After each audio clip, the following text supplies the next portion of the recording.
Страшная авария в Приволжском районе Казани на пересечении проспекта Победы и Дубравной.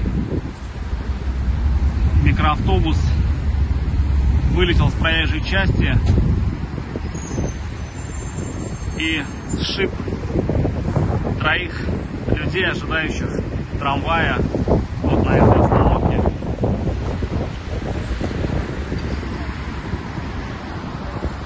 Один человек погиб на месте, еще одного мужчины переломы бедра, и девушку увезли с ссадинами. В принципе, можно видеть, какой масштаб разрушений. Видно, что микроавтобус летел по этой траектории, по предварительной версии. На дороге в него въехал КАМАЗ, который не остановился на красный сигнал светофора. На месте работают экстренные службы, сотрудники ДПС.